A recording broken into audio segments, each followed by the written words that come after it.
Friday, May the 1st. Wow, May the 1st. A month gone. Where did it go? I don't know. But I think we've got a couple of months yet to go ahead. What kind of day do you think you're going to have today? What kind of day did you have yesterday? I wonder if it was anything like this. Have you ever had one of those days when getting out of bed on the wrong side seems infinitely preferable to the way you feel right now? Have you ever had one of those days? Have you ever had one of those days when you get soap on your toothbrush and toothpaste down your shirt, the milk's gone sour and the toast is burnt? Have you ever had one of those days? Have you ever had one of those days when the washing's on the line and the rain has just started but the car won't? Have you ever had one of those days? Have you ever had one of those days when the cat has brought you a mouse and there's a spider in the bath and there's no one round to catch either? Have you ever had one of those days? Have you ever had one of those days when you put the cheese in the oven and your lunch in the fridge and you don't know where you've put your coffee? Have you ever had one of those days? Have you ever had one of those days when 2 and 2 make 5 and your brain has turned to jelly and what's worth no one seems to notice? Have you ever had one of those days? Have you ever had one of those days when the baby cries when you try to concentrate, goes to sleep when you want the company and wakes up again just as you doze off? Have you ever had one of those days? Have you ever had one of those days when the phone goes just as dinner reaches critical and halfway through the conversation the smoke alarm tells you it's ready? Have you ever had one of those days? Have you ever had one of those days when you're so tired you fall asleep in your chair, then can't sleep when you get to bed, and when you finally do get to sleep, the alarm goes off? Have you ever had one of those days? Oh, good. I'm glad I'm not the only one. Yeah, I'm sure we all have days like that. Jesus said, "I am the resurrection and the life. The one who believes in me will live, even though they die." 2 weeks ago, I was at my father-in-law's funeral.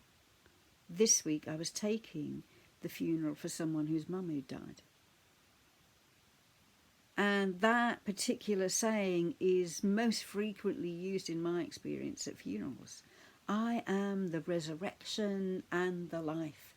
And of course, it's a powerful statement about hope and life and death being defeated and death not being the end, and the fact that Jesus will return one day and all those that believe in him will be resurrected to a new heaven and a new earth and to new life, eternal life in the presence of God with Jesus. No more pain, no more suffering. It is, and I am saying, full of hope. But I want to say this. When Jesus said, "I am the resurrection and the life," it wasn't just a future event. It wasn't just about life after we die. Jesus also said, "I have come to give life and life to the full." Now, in the here and now, he wants us to truly live. And if you're having one of those days, like in that poem, when you feel like you're swimming through treacle, I had a day like that this week. And I texted it to the Nazarene page and said, I'm having a really blur day. I think Jesus lives those blur days with us. I think when we have a day and we just want to hide under the duvet, he says, "Come on, let's do it. I'll get under there with you. We'll be in it together until you feel like coming out, and then we'll face a new day together." And when you've burnt the toast, or your toddlers are having independent meltdowns in different rooms and you want to tear your hair out and scream, he says, "Come on, bring it on, scream, I'll scream with you." Because what Jesus wants us to know is he's in our lives for the good and the bad. The resurrection and the life is in the here and now, in the good and the bad, in the joy and the sorrow, in the light and the dark, in the lockdown and in the freedom we look forward to. So my prayer for you today is that you share your life with Jesus. And if it's a tough day, tell him. And if it's a great day, tell him. And if he inspires you to do great things and be heroic and meet someone's needs, or if he gives you the blessing of a day when you sit in his presence and hear his voice and do nothing, it's a great day.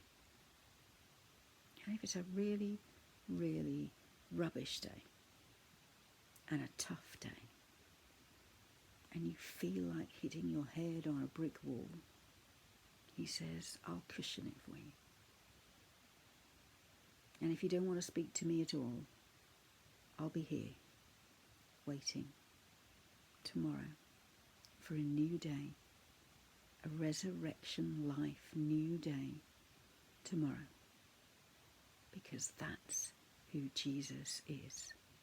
I am the resurrection and the life, today and long into the future and for eternity. Hope it's a good day, but if it's not, Jesus is still there. See you tomorrow.